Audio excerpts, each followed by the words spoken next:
Kaya sa lahat na nakikinig ng mga anak, habang buhay ang magulang nyo, mahalin nyo. Wala kayong maigaganti na anumang physical na bagay sa hirap ng magulang, kasi yung magulang yun ang kinasangkapan ng Diyos para tayo umiral sa mundo. Meron tayong tinatanaw na utang na loob.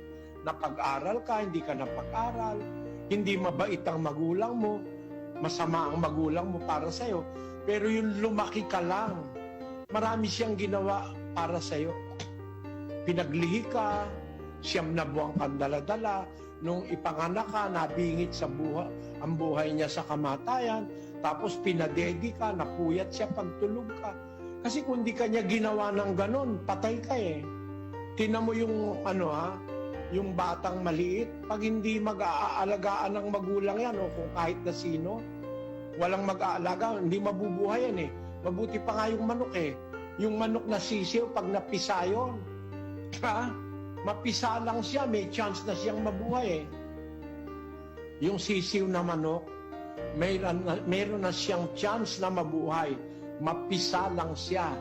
Wag lang siyang makakain ng mga daga o ng mga pusa. Yung maliit na sisiw, wag lang siyang matsyempuhan ng mga predators. Mabubuhay mag-isa yung sisiw eh. Pero tayong tao, bata ka, pagkapanganak mo, walang mag-aalaga sa yung kahit sino, hindi ka lalaki.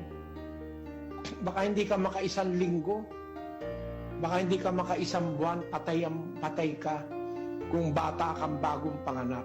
Ibig sabihin, kung nabuhay ka, tumanda ka ng ganyan, may utang kang tinatanaw sa magulang.